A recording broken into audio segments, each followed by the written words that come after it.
Okay, welcome to the inaugural Metacritique podcast with me, Mark Kelly, and we're joined by James Kent.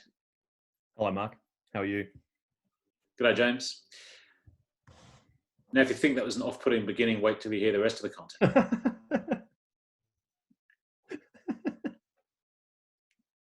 So, it was unbelievably cold in Sydney this morning. It was unprecedentedly cold as far as I can work out. It was on the bomb app, and when I took the dog out this morning at dawn, it said 3.9 degrees. Feels like 2 degrees. That's cold. As far as I'm aware, like I was trying to find like news stories about this, because as far as I'm aware, that is literally the coldest it's ever been in Sydney. I don't believe it's ever been colder than 4 degrees in central Sydney before. Really? Maybe because Observatory Hill is what they normally go by, and I was looking at the local bomb for Newtown where I live. But yeah, that was it. Yeah, it was like properly cold. It was like they would consider this cold weather in Iceland. Like yeah, they would. I mean, I've never been there, but I assume they would. No. I'm really going off on a tangent now. But in Iceland, people don't realise this about Iceland. But it has a very temperate climate because it's surrounded by water. So it doesn't get below zero that much, even though in the middle of the summer, like 15 degrees is like a normal midsummer temperature. Right. On a slightly lesser scale, where I live in Victoria, on the Mornington Peninsula, it's much warmer in the winter than Melbourne and much cooler in the summer, which is just the temperate climate from the sea. Yeah. Exactly, similar situation. Is it cold down south this morning? Yeah, it's cold. It's freezing. Yeah. Not literally freezing, but I think okay. It's one of those things where you find that although the weather is different down here, some sort of psychologically it takes the same effect as it would say. 9 degrees here is in some way the same as sort of 4 degrees in Melbourne. Psychologically, how it affects you, I don't know. I don't know how that's the case, or that's just me, but I find it. Are you saying that subjective experiences are relative, James? No, I'm not. I just think that like the spectrum of weather to which you're exposed and you experience the full emotions of kind of of weather, regardless of what those temperatures are. Right. I feel it's kind of uncontroversial to say subjective experience is relevant. Relative. Like I feel like what's the alternative? That seems right. They're absolute. So look, we're talking about the weather, which it's a good start. I'm told. I saw recently. You aware of superwog? Yeah. Like I feel uncomfortable saying the word, but you're aware of this, right? I'm aware of superwog. Yeah.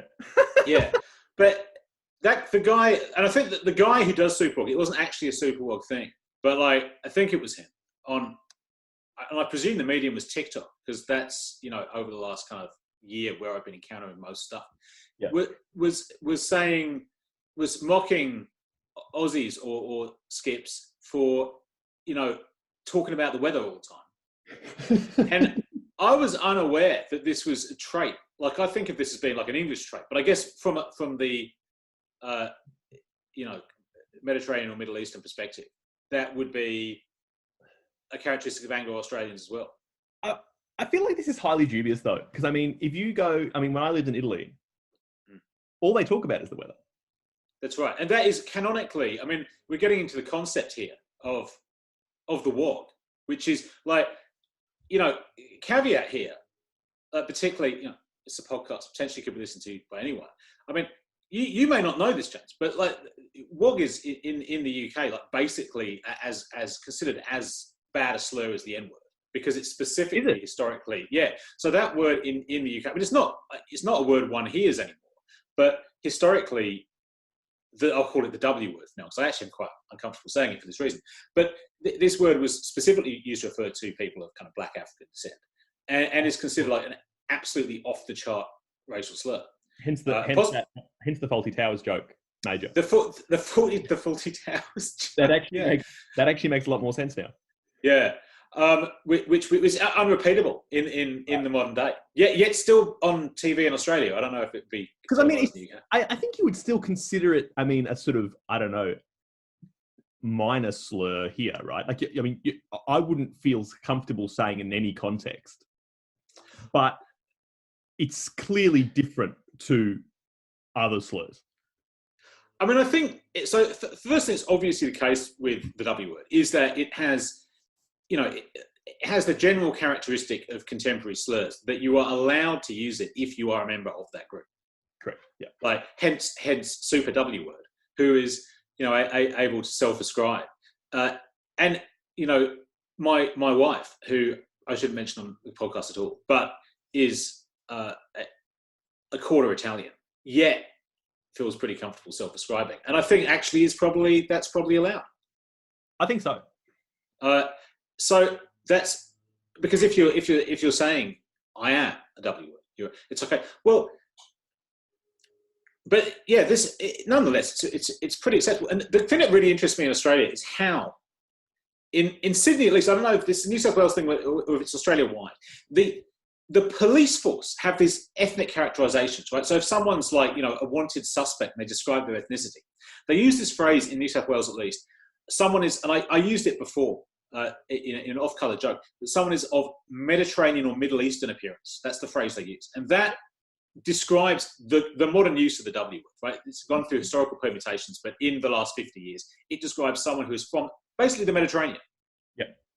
And it's understood that this is a particular type, and it perfectly reasonably, right? The Mediterranean is a cultural zone, ethnically, genetically, culturally, historically, pretty kind of unified. Of course, it became very disunified due to religious, cultural differences in the last kind of 1,000 years. But prior to that, yet what interests me is in the UK, the police have two separate designations: Mediterranean and Middle Eastern, completely separate.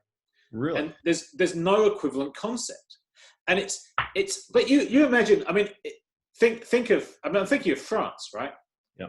I once said to, I mean, I don't know, maybe I'm sailing into close to cancellation, but once said to a French friend that I had difficulty telling the difference between Algerian people and French people in France, right? Because in France there's a very, it's a really serious racial cleavage in French society, right? Like this is France is an extraordinarily kind of racist country in my view. It's like the most racist country I ever lived in. I think, yeah. I mean, I've never lived there, but that seems right. Yeah, and so they have this very clear geographical division around the kind of cities. You've got the banlieue where you have, these which are basically full of ethnic minorities, and basically there's two really sizable ethnic minorities in France. One, Arab people, predominantly of Algerian but also Tunisian, Moroccan descent, and the other one being black people who may be from the West Indies or they may be from Africa more directly. And in the French kind of mind, I mean, and talking to minority French people, even if they're French born or even third generation, if they're from an Algerian background, they don't necessarily identify as French. And it's pretty clear, how they're considered. Of course, one sees this in all kinds of countries. But I said to this French friend of mine, who is, of course, like a friend of mine, very, very liberal and politically correct, and all the rest of it, that, and actually spent a lot of her time living in the Arab world. And when I said that I couldn't necessarily recognize them, it was a time, I think, when I was living in the banlieue, so I was surrounded by a lot of people who were of Arab descent, but I couldn't necessarily tell what ethnic group someone belonged to looking at them.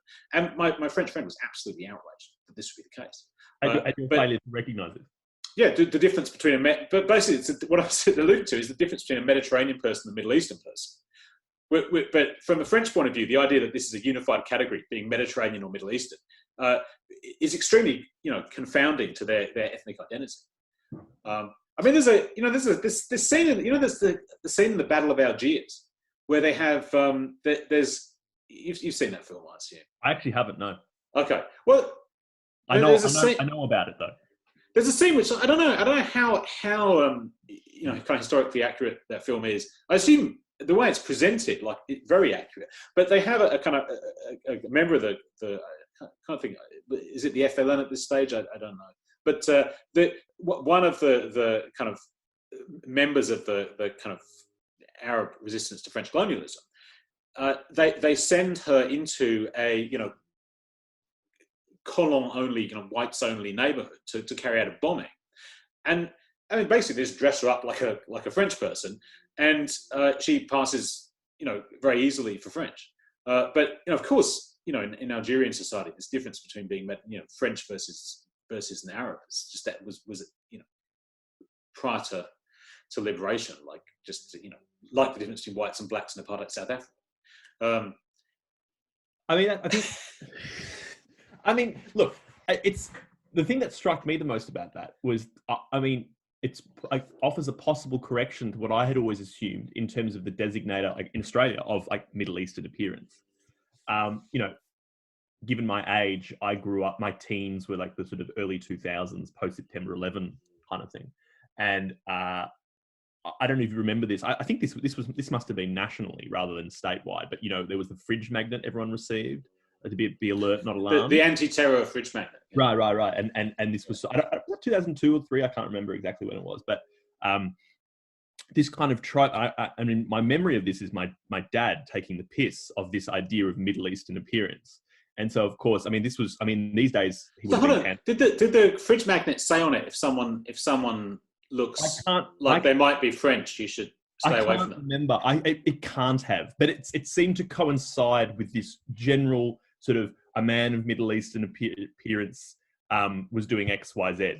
And of course, my dad would have been cancelled these days, but he would make jokes all the time. And no matter there was anyone who was like not white, he was sort of taking the piss of this kind of clearly racist policy, or not policy rather, but sort of approach. Right. Yeah. So, but maybe it predates. I assumed it kind of came out of that as a sort of post September 11 world, but maybe it predates that. Well, I think it's a classic move from this concept, this demonic concept that spontaneously appeared in Australia, the W word, which basically this concept emerges in a situation where you have a largely homogeneously Anglo-Celtic society, right? I mean, of course, there were Aboriginal people, but they were very systematically excluded. And into that society, you had, famously post-war, large-scale immigration from Southern Europe. And then you started to have immigration from the Middle East. And the W word, it's this very interesting kind of othering where it's like, because you still had the white Australia policy initially, these people were considered white Europeans, which they are by standard definition.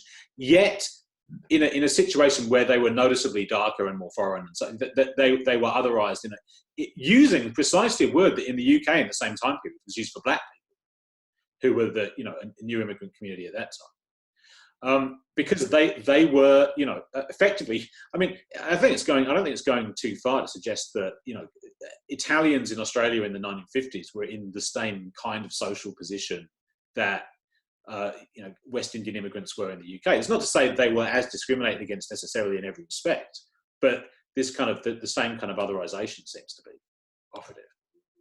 I think that sounds right, but that's extraordinary. I didn't actually know the history of that word in the UK. I didn't realise that. I actually thought I don't want to return to the Faulty Towers joke, but that actually gives a lot more context, and actually the joke is much more outrageous than I believed. Yeah, right. I mean, well, no, but how could it be more outrageous? It uses the N word, right? Like, but isn't it already? But he uses the N word and the W word, right? Yeah. And we won't go on to it, but that joke now has a lot more context and makes a lot more sense. Yeah. I mean, it's extraordinary, really, the levity with which we're getting onto racial issues in this conversation, because we're, absolutely ignoring the conjuncture we're in, or at least the kind of the apparent conjuncture. I mean, because we're actually in Australia, and this is happening in America. Like we're seeing America. I take it still today, like in the midst of this paroxysm of, I mean, what to call it? Like, I don't really know what to. Is there like a summary word that's for the riots? Yeah, for I guess the riots is the. I think it's still called riot or protest. But I think protest is what is a broader heading. But in fact, that if it were merely protesting, it wouldn't be the historic moment that I think it's been taken to be. No, that's right. Because it's seen like there have been urban rebellions in the United States, but I don't know if they're still ongoing. I mean, like the fact that a police station was burned, this kind of. I mean, that's not protest. I mean, it is. Well, it is. No. Of course, protest is a fair umbrella description, but it also describes things that when people march with placards, which is also going on in the United States. But I think that people marching with placards against police killings is a commonplace occurrence, just as police killings in the United States are common, or anywhere. Indeed. I guess I mean more. I mean, it's not protest that's familiar to the kind of liberal democratic person. So that, which is not to say that it isn't protest, but it's more that they see the minute one isn't holding placards and doing something more, then they see this as some kind of overextension or some kind of going too far. Well, I think that's right. Although, I mean, actually, this moment has seen, I think, some kind of fracturing of that. So it's definitely the case that you can find like kind of small L liberal capital D Democrats in the United States who precisely have said, this is excessive, it's gone too far with the protests that have turned violent. But I think there's also a reaction on the liberal left in America that has been broadly supportive, even of. I think that's right. The violence, and I think that's in itself something kind of new. I mean, I take it that the reflex there is really that there's an unwillingness now. I mean, if I put it this way, the liberal left in the United States now are woke enough that they will not or realize that they shouldn't criticize Black people's responses to police violence as being too violent, because that in itself would be racist, and therefore they've checked themselves and are kind of supportive. Sorry. No, I was going to say that there's a kind of impasse there too, because I think you're right in the sense that so the kind of liberal white American has gone that far to acknowledge this and to acknowledge the kind of, I guess, the historical moment, as you might call it, but. They also have to fall. You see again and again they fall back on these kind of platitudes, which the solution is kind of somehow reforming the police or something like this. These kinds of fairly liberal, fairly toothless solutions. I mean, clearly, because if you recognise the problem here is that if you recognise the actual qualms that the Black community are having here, then fixing the police this isn't solve the problem. I mean, it may solve a dimension of it, but this isn't the solution. So there's a kind of impasse there, I think, in liberal sort of left-wing politics in America. Yeah, I mean, I tend to sarcastically, but I tend to think the problem with the liberal position is their representationalism. That is, they think everything's about representation. And I have said, I'm not sure if in print, but I have said that that liberals would be happy as long as the police were killing an equal proportion of Black and white people. But this police killing is not the issue. It's the implicit racism or discrimination in police killing. Right. And that's the impasse they want to get over. Like they don't want to change the basic mechanisms of the system. They want to change the proportionality. That's right. Yeah, I think that's right. I think that's exactly right. I mean, what's your take on the? I mean, I guess we can call them protests. What's your take on them more broadly? I mean, you've said that you think there is a genuine historical moment, but I mean, what's your take on them? I know that's a huge. Yeah, but here's. I mean, this actually. So I neglected to say what I wanted to say at the beginning, which actually, and I've overridden it now. So it's almost like I can't say this, but I wanted to say, like, we're here as professional philosophers, basically, and I actually, probably should have mentioned that at the beginning of the podcast, like. At least if not, I mean, we're both like literally earn our living through doing philosophy. I think your teaching is in philosophy. I do. I mean, yeah, I would call myself probably semi-professional, but yeah. I think that's... Well, yeah, but that's because you're. I mean, without putting too fine the point, you're only semi-employed. But yeah, that's right. Yeah, but I mean, that's in these days, whomst among us. But I think, but we're also credentialed philosophers. So, we have the PhDs and correct. the So what were you going to say? I was going to say, so I'm really fucking dancing around this, aren't I? What I was going to say is, like, it is really cringe, and I'm opposed to it when philosophers try to talk philosophically in real time about current events. Yeah, absolutely. So, I mean, that actually is a caveat. And, in a sense, what I say about this is, like, we need to acknowledge what's going on in the United States, but I also kind of don't want to touch it because as a philosopher, like, of course, people have to talk about this. But I think, there's two things. One is that I think the impossibility, and this also goes for the COVID-19 pandemic, which is the other event that was still, actually coinciding with the political events in the United States, and not merely coinciding. I think it's pretty clear that, the pandemic led to state actions which in themselves have really seriously catalyzed this. I find it very hard to believe that this would have broken out in the same way at the same time if it hadn't been for and in fact, the economic shock. That's probably that both the lockdown seems to maybe, and people have been saying that the lockdowns contributed to it because there's pent-up frustration, people hadn't been able to leave the house. But I think probably more to the point, the unemployment levels, the fact that communities with already high unemployment levels now have that's not stratospherically high employment levels. Yeah, so that's got to be. If you're having an urban rebellion in the United States, the fact that people don't have money, they don't, in this acutely bad situation, and have, of course, that's going to catalyze looting, and of course, it's going to. And I think that it's important to insist on that economic dimension, is precisely because of the liberal reflex to turn everything into identity politics and ignore the infrastructure. But having said all that, again, I can't help myself talking about it, and we have to talk about it, obviously. But I think so. The intellectualization and theoretization of this has to wait. And also, I think the talking is it comes from this horrible reflex. I don't want to be too critical of it. Obviously, it has good intentions, but this horrible reflex of the social media, everyone turned their profile pictures black on Tuesday. My entire Instagram feed was black images, except for one guy who posted an image of the names of people murdered by the police and criticised from the left the black images, which is immediately something you saw people criticising this from the left. But I think there's a reflex there you see in everyone with an Instagram account, which you also see in philosophers, which is that they believe, people want to believe that their mundane, completely ineffectual existence is able to influence political events. So people, what people do is take photos of their lunch and put it on Instagram. They believe that by swapping the picture of their lunch with a political picture, they're engaging in political praxis.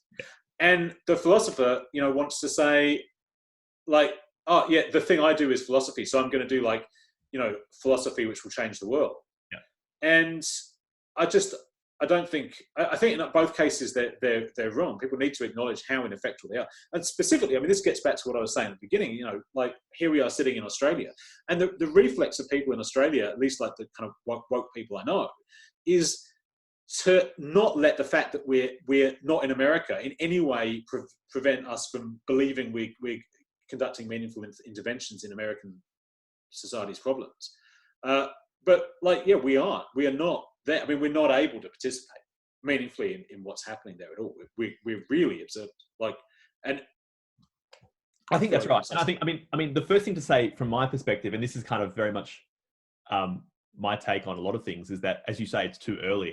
But I think that actually has to be a really rigorous theoretical position, in the sense that no one has any idea what's going on. And I think that has to be recognized as that's not ambivalence or kind of a failure to sort of formulate a position.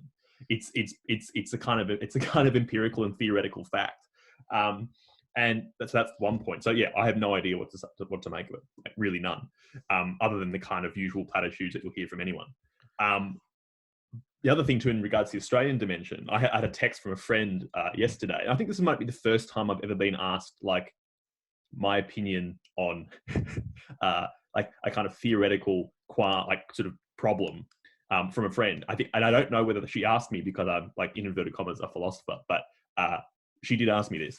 And anyway, her qualm was she there's a big rally on Saturday in Melbourne, about sort of a sort of Black Lives Matter rally, but it's organised by local Indigenous people, and it was it was originally organised by some young African Australian women, right, originally, and then the local Indigenous community basically said, you can't organise this without us, et cetera, et cetera. Anyway, her problem, my friend's problem was she wanted to go on the one hand as a sign of solidarity, but on the other, her concern was basically what you just said. There's a kind of, this is a fundamentally different country and a different problem. Like you cannot make the connection. And basically it ends up being a kind of fairly cringy attempt by, generally speaking, white left liberals to kind of, make these kind of weird signaling in regards to America, while also ignoring all the sort of problems in your own backyard. And also her other problem, which is to say, what about all the people being, for example, the obsession with Trump and Biden being an accused rapist or whatever it might be. And as she said, obviously on the one hand, that's terrible. Well, on the other hand, who gives a shit what this man has personally done if he's going to keep on bombing the Middle East, right? Like, so the idea was, in sort of overall, her concern was, we're concerned with some, black bodies and not others. It was her claim. And I had no actual answer for her, but there does seem to be an element of hypocrisy, at least in Australia. Yeah, it's a tricky one, to say the least. I mean, it's definitely the case. I think we can recognise analytically that. I mean, it's part of the kind of cultural genuflection reflex in Australia towards America. That, I mean, there is an effect. So, firstly, there's an attempt to have protests specifically about the killing in America's. Was it George Floyd? I want to make sure I got his name right. Yeah, the first reflex was to have protests. It seems to me, and I presume it's by usual suspects like white leftists, mostly white leftists. Of course, I shouldn't say that the left in Australia is exclusively white by any means, but given it's a majority white country, the left is also mirrors that. But yeah, so white leftists want to have protests about the killing of George Floyd in America. I mean, it's like a dialectic. So the next move, the next, that immediately invites the criticism that what are you doing in Australia protesting against the killing of George Floyd when the police kill Aboriginal people all the time in Australia? Correct. Where's the outrage about that? And then it transforms into protests about police killings in Australia. But the only reason there are protests about police killings in Australia is because something happened that they saw on social media, etc., in America, that made them think, oh, maybe there's a problem here.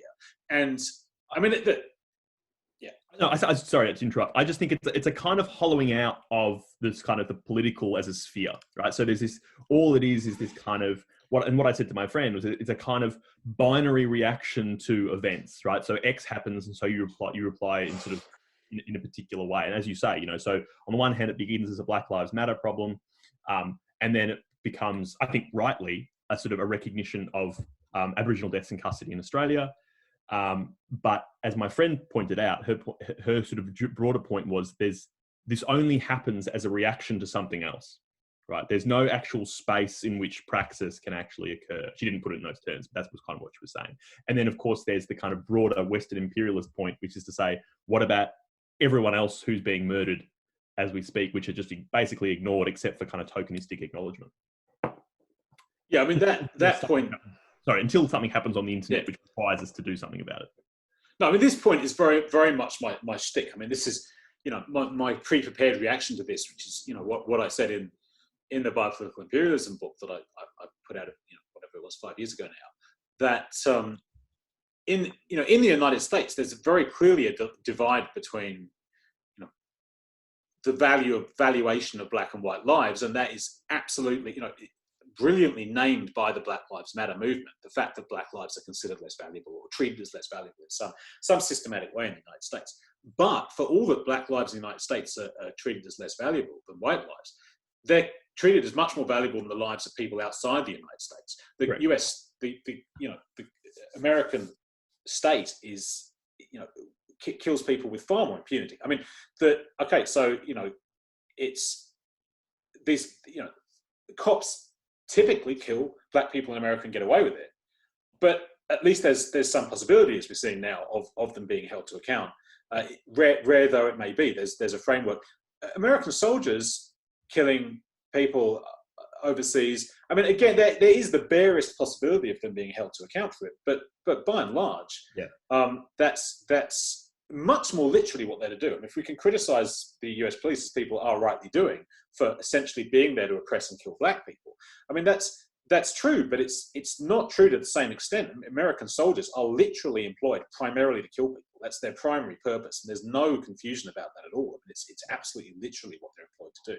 Yeah. And that's right. There's a striation. I mean, there's various. I mean, it's not a single binary division between white and non-white, which actually is a really popular leftist reflex to say, I saw people, kind of Palestine activists, immediately drawing the connection between, and it's a real connection. It's not merely an analogy. It's a real connection between the US state's treatment of black people and the Israeli state's treatment of Palestinian people. Nonetheless, I don't think you should assimilate them in the sense that the Palestinian people are killed by the Israeli military in a much more flagrant way. I mean, with fewer consequences. So the situation in United States for black people, bad though it is not that. I struggle to think what the overall point here is. I mean, obviously it's this is not to say that we can't be concerned about this because there's a worse evil. I mean, that's obviously a fallacious form of reasoning, but it's funny you mention evil because I mean, I don't know I mean. You might be skeptical about the idea. I'm not sure, but a friend of mine said the other day that despite the obvious hypocrisies at play in the protesting and all this kind of stuff, or one of the reasons why the death of George Floyd has catalyzed this response, or at least one possible reason, is that because it was collectively witnessed on social media. There's very kind of shocking footage of it. There is a kind of I don't know whether I believe this or not, but it's a really kind of collective witnessing of an evil act of evil, and I think that's one reason that catalyzes this response, and I think that's one very understandable reason for the response from all sort of walks of life. It is, and you can, although the political and socio-cultural elements are important and have to be acknowledged, there's also just the kind of, perhaps a slightly cringy take, but there's this witnessing of what human beings can do to other human beings, and that I take to be a sort of evil act, and which I think explains, at least to some extent, the response. I think that's right. I think with the George Floyd killing, I think it's unique and singular in exactly what we saw, and this differentiates it from police killings in general of black people in the United States because they're not filmed in the same detail. And I mean, I take it there's almost a kind of banality of evil effect with the killing of George Floyd because the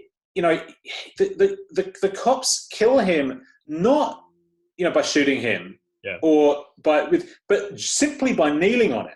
Yeah, and it's looking so calm as they do it, which is kind of uniquely horrifying, right? The idea it's the other cops overlooking it, just standing there. I think that plays a huge role. Yeah, I think that's right. The sheer kind of palpable indifference in the killing is horrifying in itself, and uniquely, like it's a new horror. Like seeing cops shoot a fleeing black man, or doesn't have the same shock because we've seen it before. And this is, and I think there's, I mean, in a sense, like if we were looking at it rationally, that doesn't make sense because there's, it doesn't have a unique moral character at a kind of rational level, but at an affective level, like in terms of the spectacle, it's right. It's explanatory. It explains why people, around the world are so horrified and outraged about it. But I mean, getting back to the analogous issue with Aboriginal people in Australia, police killings of Aborigines, that is much less visible, right? So, because the typical situation in Australia of killing of Aboriginal people is not being gunned down on the street, but death in custody, which greatly reduces the possibility of it being filmed. Yeah, that's right. And it basically eliminates it. Yeah. So that means that it's invisible, but it's not just that. I mean, it occurs to me as well that there's the invisibility of Aboriginal death is also for political reasons, in that, in America, there is, at least since the civil rights movement, a well-organized, both within the black community and without, activist base who are seeking to publicize this stuff. And, black people make up whatever it is, 15% of the population of the United States. We're talking about, a population of tens of millions of people who are, culturally cohesive, have their own institutions and movements. Aboriginal people in Australia are closer to 1% of the population. We're talking about 250,000 people spread out across this landmass who don't have anywhere near the same resources. So the possibility of this becoming an issue in the United States is vastly higher. And I mean, from that point of view, I think it's kind of legitimate for this to be mobilized it's absolutely legitimate for Aboriginal people to try to, use this moment to bring public focus to the plight of Aboriginal people in Australia, because, they simply don't, without leveraging the publicity that it gets to the US, there's no possibility to do it. I think that's exactly right. And I agree completely. And I think despite the kind of qualms we might have about the ways in which, say, for example, white Australia engages in politics and how that functions with the internet, this kind of stuff, that's all legitimate too. But as you say, Indigenous groups and leaders, they see value in connecting the current protests to their own struggles, and they see the value in that. And it seems to be working. So you can't say anything more than that. It seems to be working, and if it captures the imagination, then that's good. Yeah, that seems fair. But I mean, I take it that the problem with the protests in Australia, actually, there's a really clear problem. It's that they're illegal because of the pandemic countermeasures, right?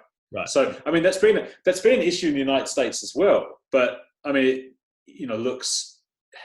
I mean, I feel in the American situation, the urgency of the situation just overrides that, and it overrides it in fact. People are going to go out the street and protest and loot, and the fact that they're doing that, like the fact that you're worried about, and people are worried. I mean, there's people are sounding alarm about, okay, this is going to be a major spreading event for COVID-19. Yeah. But yeah, you kind of can't be concerned about that. But the situation in Australia, because it's in Australia, right, and it's in fact an echo of the American situation, and it's much less easy to make the case that we need to have public gatherings right now, and that therefore it's legitimate to do this even though it's illegal, and because it's not a matter of spontaneous anger. I mean, one of the I've seen this as a kind of right-wing criticism of protests in London, and I think it's not totally wrong, that in the sense that, unlike the protests in the United States, which were genuinely spontaneous, that there's, and despite the kind of discourse that Trump himself has been tweeting, that obviously he's not creative enough to think up himself, but this discourse that actually it's like all the George Soros plot, like that. Obviously, that's not the case in the United States. I'm not saying that it's a George Soros plot anyway, but I think in other situations, because it's gone through the vector of the organised left actually trying to put on protests, I think, there is a kind of,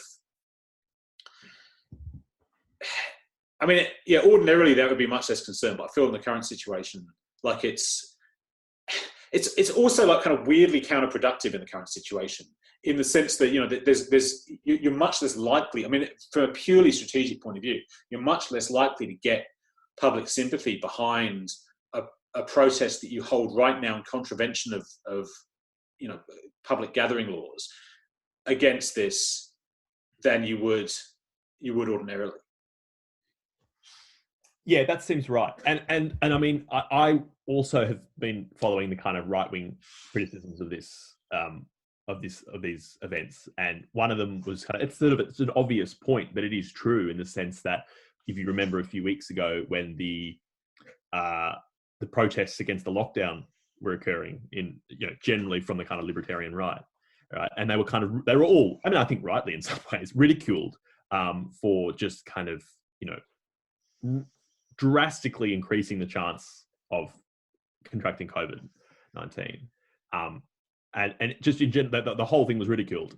And then, of course, the right-wing criticism is, you know, you don't hear a word of that in regards to the current protests. Right? If anything, there's encouragement for people to get involved. I don't think they're comparable, because, as you say, one is spontaneous, the one isn't really. I mean, I'm not sure that's really. Yeah, because I think the right-wing protests are also somewhat spontaneous in the sense. I mean, it's hard because, I mean, what is the kind of authentic spontaneity? What is spontaneity? Yeah, sure. But I think there's you know, in a sense, those protests did occur spontaneously because, geez, like, a lot of people like weren't happy about being locked down, and if you put the lockdown together with, you know, conspiracy-based disbelief in the virus or the efficacy of the lockdown. Yeah. Once you put, if you don't believe the virus is real, then when people tell you can't leave the house, like, you're going to be pretty pissed off. Like, I feel like that's kind of unfair. I mean, actually, the US case is a bit different because you clearly had like official political encouragement for protests in the United States against the lockdown, which in a sense means they were less spontaneous because they were more orchestrated. But I mean, it's one of those things. I mean, to go back to your original point, is that it's really cringe when philosophers have a take on this, and then we've talked about it for 25 minutes, which is terrible. But I like to think that we've been ambivalent enough to not be accused of making any serious conclusions. That is absolutely brilliant. So it's fine that we talked about this at length because we said absolutely nothing. Correct. Yeah, we made no conclusions of any substance. Yeah. I mean, and at least we're not kidding ourselves about that fact. Like, we admit it. We admit that we are ineffectual and vacuous in our remarks. Therefore, but it comes down to that kind of that radical point that we have no idea what's going on. I think that's true. I mean, but actually, so we get the real. I mean, getting really philosophical here. Like, how different though is this epistemologically relative to our normal situation?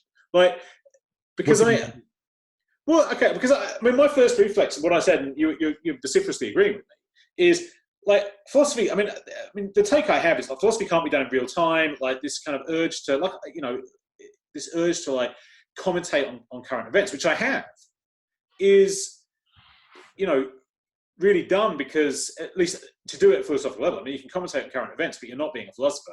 If you're gonna be philosophical, you know, let's wait like a few hundred years.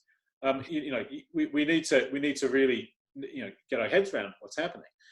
Okay, that's fine. But then how much do we? I mean, really, if you wait a few hundred years, like, how much do we really know, like, about any of it? Like, how is? You know what I mean? I think I do. Are you saying that you can only philosophize about things hundreds of years later? Well, that was my initial thesis. And you have to wait for world spirit to settle? Is that kind of the idea? Yeah, that's not what I'm saying, or wasn't what I was trying to say. No, because it's not that. The idea is that, I mean, look, you know, I have problems all along the line with this. I mean, actually, I mean, I've also got problems with philosophy, as it frequently is done. I mean, you know, out loud. I mean, I think, you know, philosophy to me, it's really properly a kind of written discipline. Like, the philosophy requires like gestation, commentary. Like, you need to have it before you and logically, you know, go through what you're talking about. and assemble the, if we're going to have some empirical aspect, we need to be careful about it. But actually, I mean, my thought here is going further, which is like, from an epistemological perspective, like, I'm not sure we should be talking about the empirical at all from a philosophical point of view. Like, I'm not sure. I mean,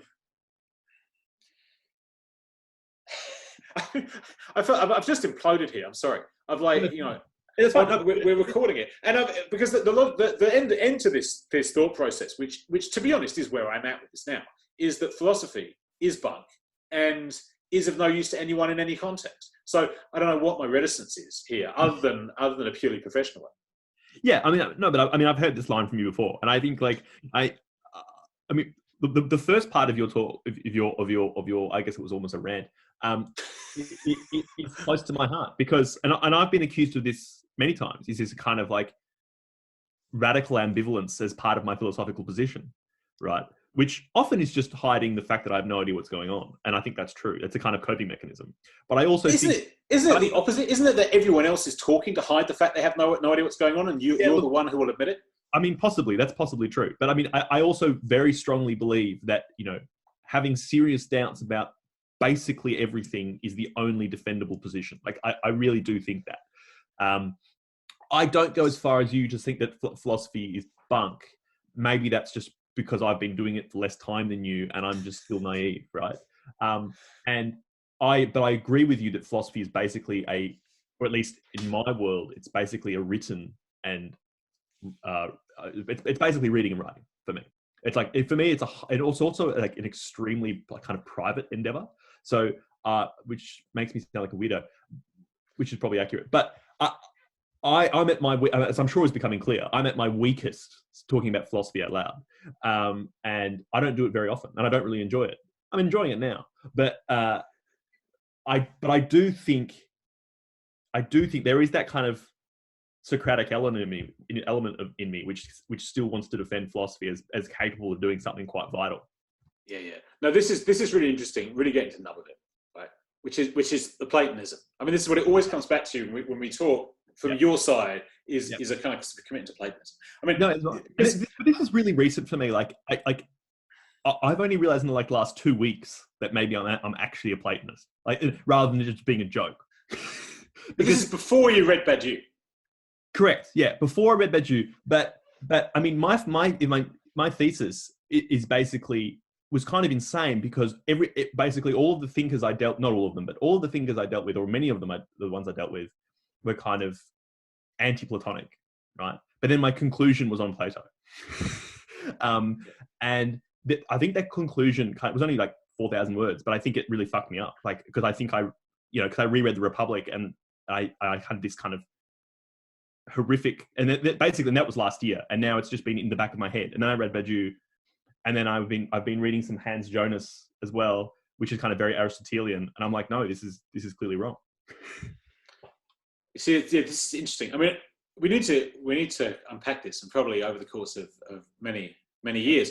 But I mean, because as you know, like I'm on the Aristotelian tip, and have been forever, really. Like I still cannot feel sympathy with Plato, but I'm willing to accept though that maybe this is where I need to go, because where I've been is down this road. I mean, obviously with Foucault, right? Marx and Foucault, right? I mean, Marx, you have this, and I was thinking about it before. We're talking about the practical stakes of philosophy.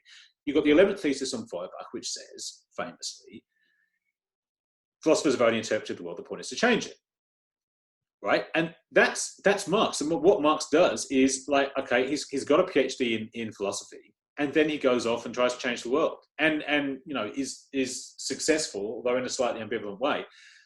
And then you've got Foucault, who says, what is philosophy today? And this is Foucault's late work, and he spends most of his life kind of, he has a philosophical education, but that's really just because he's French. Like his PhD is in philosophy, but you're French, you do a PhD in philosophy. What are you going to do?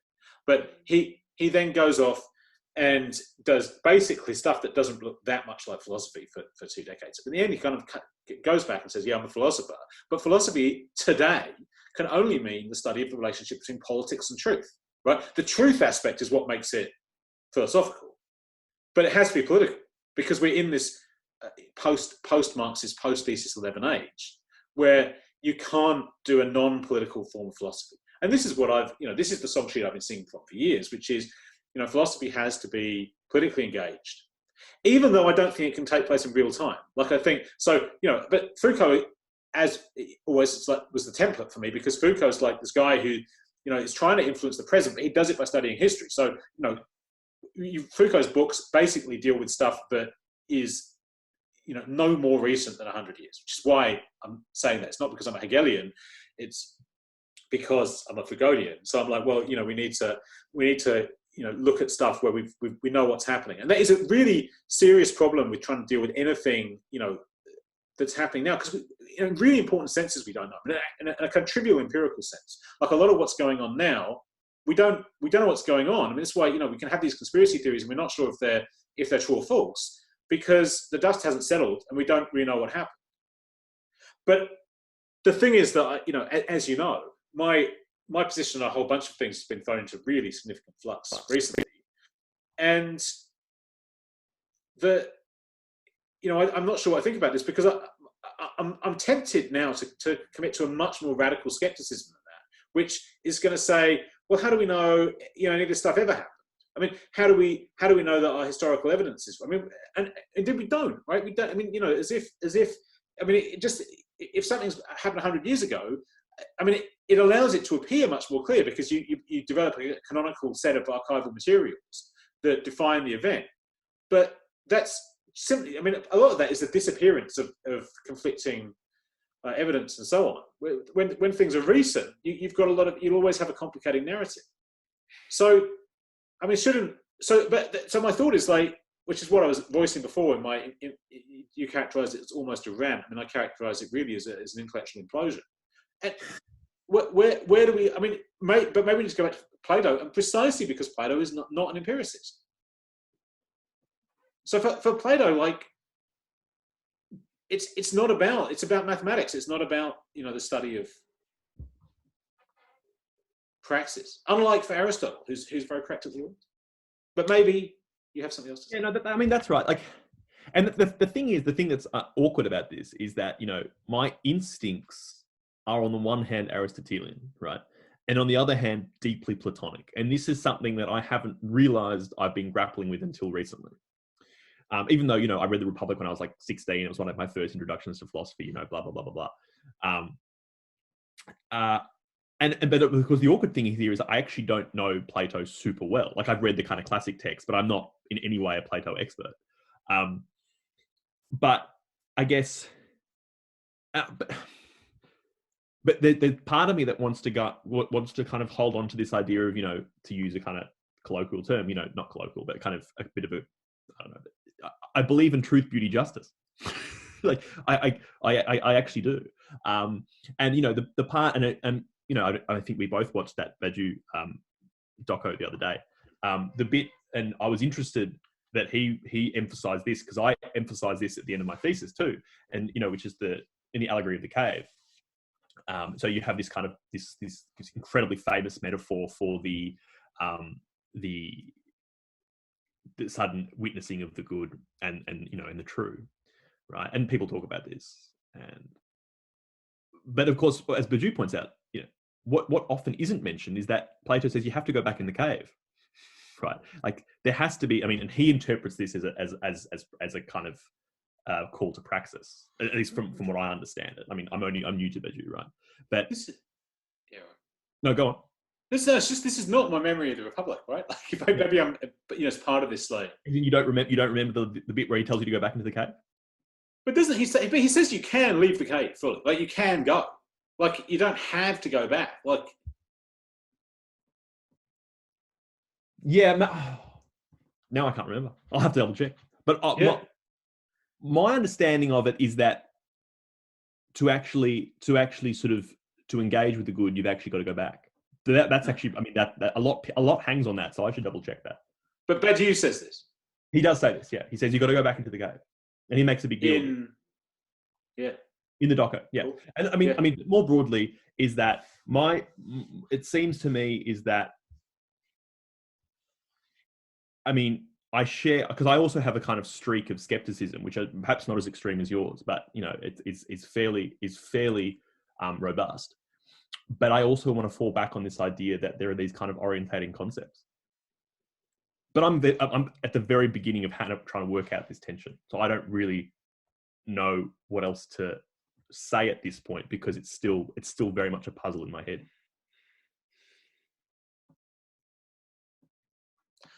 I think that's probably honestly a good point to stop. All right.